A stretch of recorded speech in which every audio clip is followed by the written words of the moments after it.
the first time of today.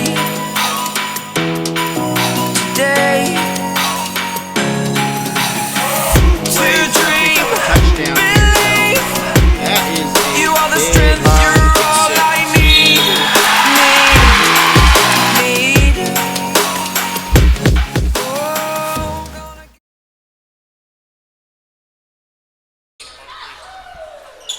And get us going here right on the video board. But we are off. It is Glendale ball here with Coach Caruso here of the boys. And Coach, you've had a bit of a snowy week, I'm assuming, like everyone else. It has been a snowy week. I think around Richland we had 6 or 7 inches of snow. My boys are relatively young, so they were having the time of their lives. I've been snowed in up there in Dixon most of the time there, and they got probably a good 7-8 inches there where I was in Dixon. It caused some issues there, especially on the highway, as many people ran into. But, you know, coming in, looking, kind of looking at your first year here at Waynesville, kind of how's it gone in your eyes here so far? It depends on how you want to define success, right? So it's not always about wins and losses necessarily. Okay, maybe to your average sports fan watching the show right now, they may be thinking wins, losses, and let's compare, what differences are being made through that. But I think as far as watching the kids progress, as far as watching the kids grow, watching them become more competent young men, that's been a joy to watch. They're tough as nails. There's no quit in those young men. So it's been a really fun year, even though if you look at that win-loss, you might not think so, but it has been. I'm blessed to have been able to be a part of it. So, but our season's not over. We're going to try to capture some momentum coming out after the snow break. It's really hard to keep momentum after snow and ice breaks. So hopefully we can capture a little bit of what we had at home against Lebanon the other night and keep expounding on those opportunities. So. And recently some very good games at home there in Waynesville, as not necessarily coming out wins all the time, but very competitive games coming out of those matchups. Right. Well, there was a stretch where we played 3 of the top teams in the state that you could play according to the Missouri Basketball Coaches Association polls. We played Nixa at home first. That was a 19-20 game at the half. At a few points, we were very competitive in that game. The score doesn't reflect it, by 15, but we were right there. Same thing with Rolla. We were down by 4 with about 6 minutes left in the fourth quarter, and lose that game by about 17.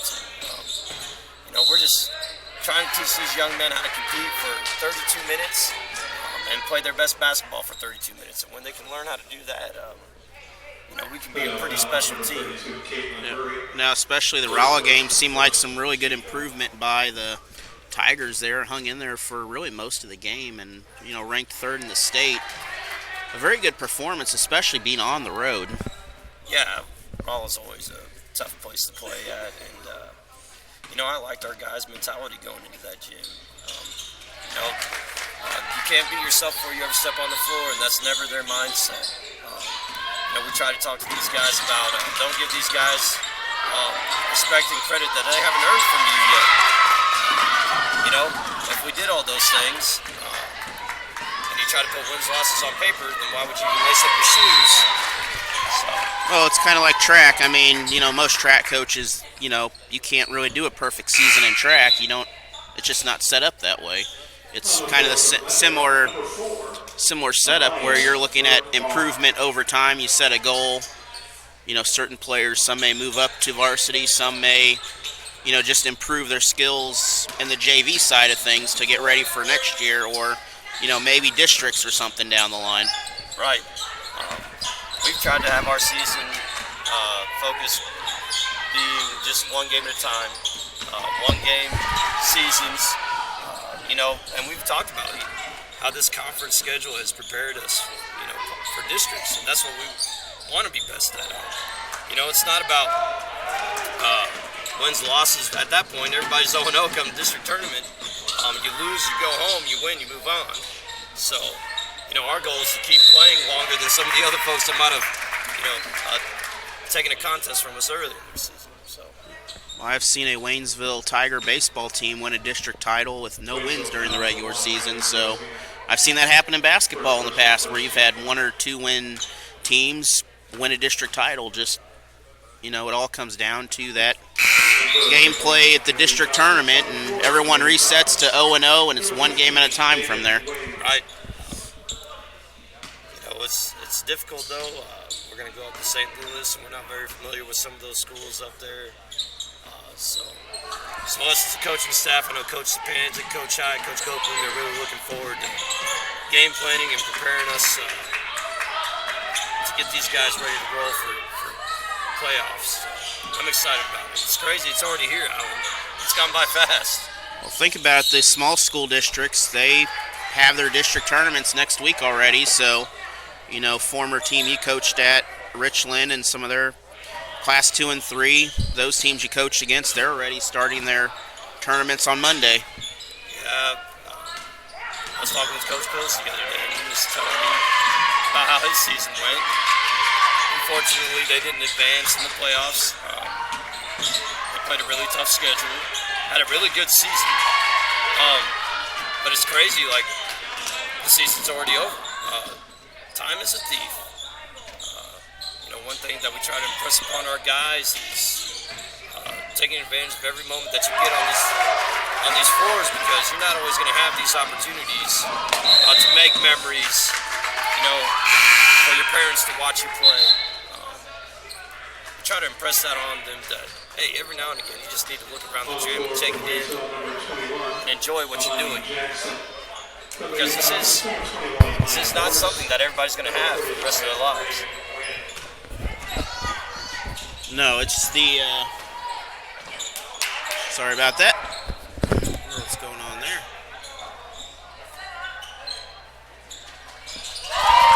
There we go. Now it's working. Internet issues on that end. But yeah, it's one of those things that, you may not have a chance to play again after this. And, one thing that people turn to is coaching. Some go into officiating. Some kind of enjoy. Uh-oh. That would be why. There we go. Some kind of enjoy, just kind of sitting on the side, doing things in the background there. I think we're back going again here. Some internet network issues here, but hopefully it's all working again. Looks like it's somewhat cooperating on this computer anyway.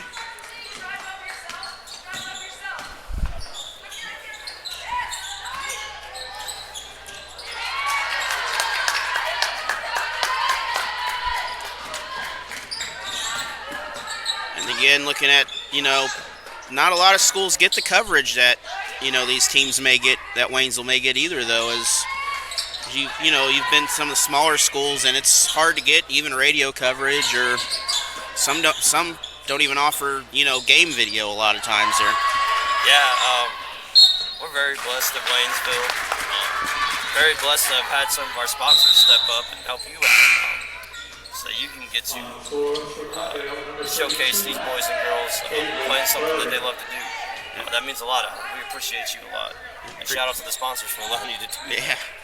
Yeah, and it's not just, Waynesville sponsors. It's, everyone collectively makes all these games possible here, whether it be for the Frisco League teams or even if, just some fall sponsors makes everything, helps to add up overall to collect to make it possible. Right. And I do love some Frisco League basketball. Dixon looks like they were the main team to beat on the boys' side this year. I'm not very familiar with what was going on the girls' side. I know that the Iberia girls were having a good season. Yep, they're fighting this weekend also for a conference title, along with the Dixon boys need one more win to basically clinch it undefeated without playing the last game that was canceled. It's the same case for, I know Dixon plays Richland tomorrow. Yes. Who the girls got? Iberia girls. I think they have Plato. Plato girls. I think they're playing that tonight, though, actually. Oh. Well, that will be good for the Iberia Rangers. They have been they've perennially on the boys' side. They've been pretty good. I know at least during my time at Richland, that was kind of a obstacle you had to overcome if you wanted to make it out of district play or through conference play. I do know the girls, they won the Frisco League tournament at the beginning of the season, I believe. Yep, and Dixon won the other tournament, so things kind of fell in line this year with the tournament there. But really good basketball overall in Pulaski County this year. Good. That's good. Yeah, it's crazy. They're going to start districts next week. This is my first time in this environment where our girls are playing some defense, huh? It's a low-scoring one here. They've held them to 2. 56 seconds left in the first quarter. There's a good quarter there for defense. Just came up with another steal. I'll tell you, there's one thing there's no doubt at Waynesville. That is that these kids compete their tail ends off. They work hard. You know, sometimes that doesn't always equal out to success, but I can tell you that anything in your life that you work really hard on and you're pretty smart at, you're going to find success somewhere if you're willing to do that. Yep, and I believe that good competition breeds good teams down the road there. Yep. So honestly, this group is young. I believe they bring everybody back besides Miss Amani Jackson. I believe she's a senior. I think there's 2 seniors for the Waynesville girls. And Miss Friesmeyer? Yep. I believe it's on the opposite side there. Yeah, just 2 seniors there, Friesmeyer and Jackson. I know Jackson's still working her way back from an ACL injury. It's good to see her out there. Hey, look at that. I know that shot didn't go in, but Brooklyn has a 16 for the Lady Tigers, 1 and 21 for Glendale there. Waynesville won the last matchup here, and last win for the Falcons was in 2022 here. And hopefully we can change those fortunes here tonight.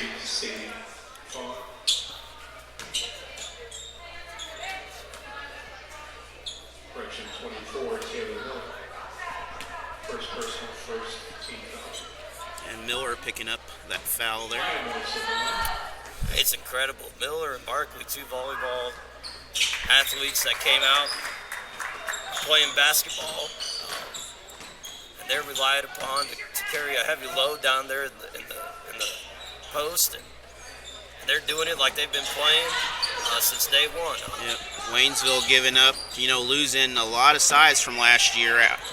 From that, losing a 6'2", 6'3" player last season. Oh, get it. Yeah, Hurd girl, she's at Brianna Hurd. Virginia, I believe, is where she went. I heard she's finding success there. That's good. I never personally was able to watch her play, but you don't go D1 without being a really good player. No, you've got to have something. I mean, Waynesville's had a good series of D1 players and D2 players really they had a good girls group for a while there for, the Katie Pritchard years. They had, from her until about, 4 or 5 years later, they probably had 5 or 6 girls go to D2 schools or D1 schools for basketball. Yeah. Had one at Grand Canyon Valley or something like that. Forgot what it's called there, but Grand Canyon University, GCU. Yep. I believe she is transferred. I can't tell you what school off the top of my head. I believe it's a school out of Southern Illinois, if I'm correct. And then another one, speaking of Pills earlier, his daughter there, had some injury issues in college and kind of decided to go a management route and wound up with a Final Four ring for the men's, and now part of the successful, almost runs the women's program down at Ole Miss now, essentially. Her and her husband, they serve as assistants there at Ole Miss.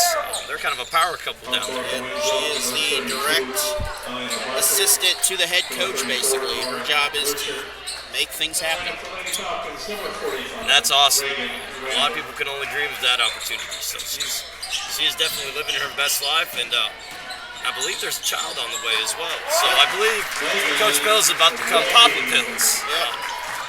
Grandpa Pills. I don't know which one he prefers, Papa or Grandpa. We're going to find out. Well, he's already Grandpa. He's Addison's. Coach plus his other daughter playing down in Memphis, Tennessee down there. Volleyball. Yeah, Alden, yeah. I believe she's about to graduate as well. So. But both of them really have opportunities if they want to go on to college. Talking to him, they've had offers and turned some of them down to, take over programs at high schools and smaller colleges, but a lot of talent in the future there, and just one thing that when you're done playing, Rick Vernon's son, Brent Vernon, is up there in Washington as a director of football operations, so management is sometimes the way to go for some players. Well, when you're in that line of work, hopefully you have a really good mentor that's talking to you about, it's not about the name, it's about the fit, you want to go somewhere you're going to be happy, that's going to allow you to be successful, that's going to allow you to build. It's got to be about it. It's got to be a good fit, not just a good job. It's got to be a good fit as well. Yeah, in some places, there's been coaches, the former coach at Drury, the men's coach, the former men's and women's coach at Missouri S&T. They were there for 10 plus years coaching at those programs. So some places you like, but then you may get to a coaching job and it turns into one of those. You're there for a couple of years, and it may not be your fault, but you're looking at another college down the road. So, well, how about the year that Raw S&T is having? Their boys, I believe their girls are having a good year as well. 21 and 3, I believe, right now, or something about like that. Is what I've seen. They're ranked top 11, pretty close to top 10 in the country right now. The women also has a winning record this year, real strong. So. Good for them. Both in the top half of the GLVC tournament this year. That's good.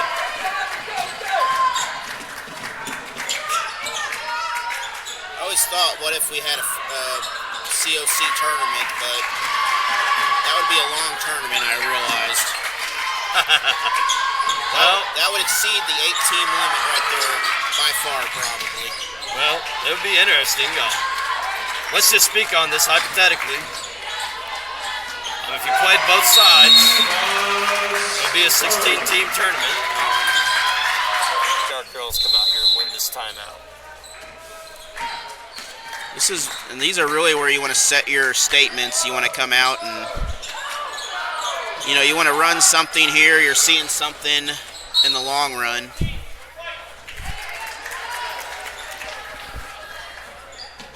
But still a close one here. Coach, looks like it is getting about that time for you to get the crew together down there and start getting the game plan together. Well, if we're just now getting the game plan together, we're just gonna struggle. We put in some work. Hopefully that work translates into competitive basketball. Listen, but Allen, thank you for coming tonight. We appreciate you being here. All right, Coach, appreciate it there, and we'll be there for the district game and see what next week looks like right now there. All right, sounds good, Allen. All right, go Tigers. All right. Yep, go Tigers. Yep. That was Coach Caruso there.